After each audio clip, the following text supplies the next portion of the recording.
Well, FlightAware has been around since about 2005. We're really the world's leading flight tracking company. And we sort of came about because it's a safer way to integrate air traffic. And you track things like delays, canceled flights. That you are a repository of this kind of data. Talk to me about that. Yes, flight delays and cancellations. So we essentially track most flights in the world. Obviously, there's some aircraft that don't have transponders that might be in a very remote location, very low to the ground. There might be military aircraft, that sort of thing that we're not tracking. But for the most part, we're certainly tracking every commercial flight out there. And, in a given day, across the world, you might see 90 to 100,000 flights. In the US, what we generally see in a day is somewhere between about 23,000 on the low side, recently, up to 28,000, 29,000 on the high side. So let's take a look at the data, what your data shows. What has been the impact so far on this worker shortage, pilots, air traffic controllers, mechanics?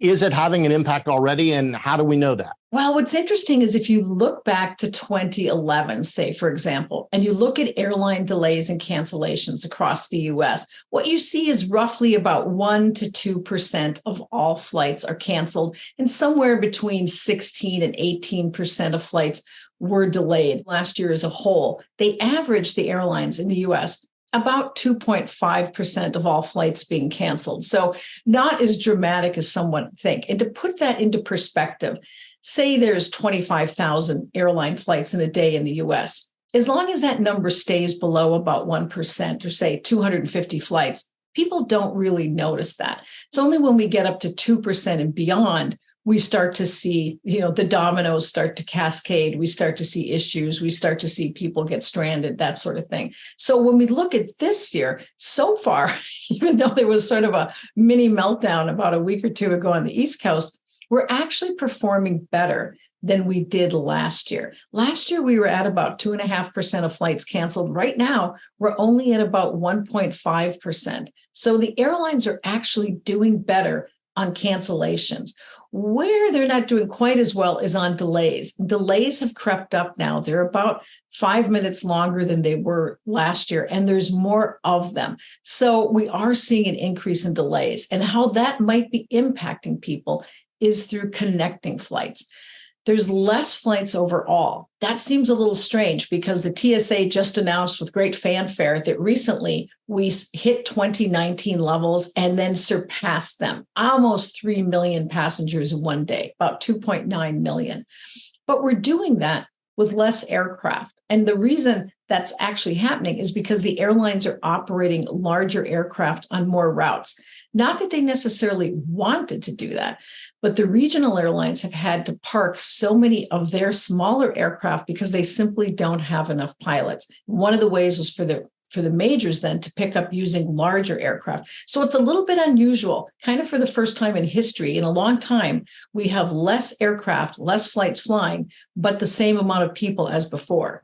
And when you start seeing delays and delay times creep up, how that impacts you, the traveler, is you have less flights to choose from. If you miss a flight, then a very good chance that every flight you try to get on the rest of the day is going to be completely sold out. Are we going to see this cascade for the next couple of years, or is there a quick fix here? I mean, because we're talking about pilots who need training, air traffic controllers need several years training, even mechanics need at least 18 months to be certified. This is not a quick fix kind of situation, is it?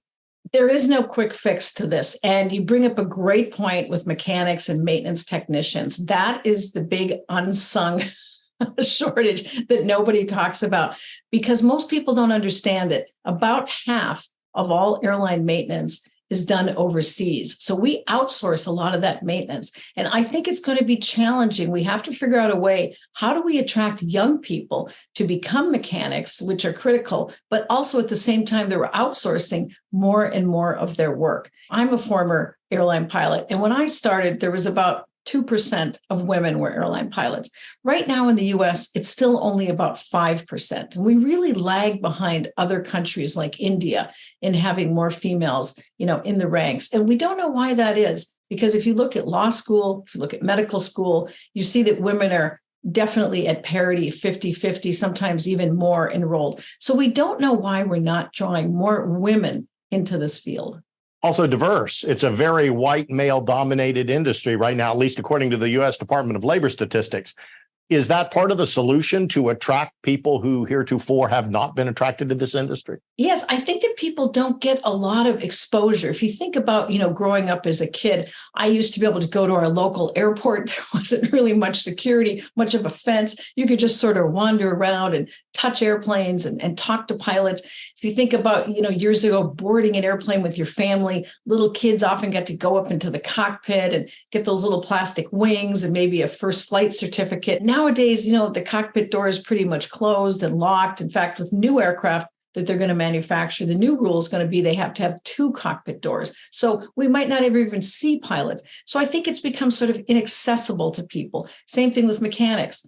How many kids grow up today actually working on a car? How many even own a car or have ever, looked under the hood? So they don't really have that mentality. And we're going to have to do more to draw people into this field. And it's a great time because there's going to be a lot of job openings for many years to come. And the salaries have really, really skyrocketed. For the regional airlines last year, we saw pay scales that were unimaginable even just 2 years ago. So the pay scales, the union contracts, everything is really booming. It's just a matter of how can we attract more people, more women, more minorities, more everybody to get interested in aviation.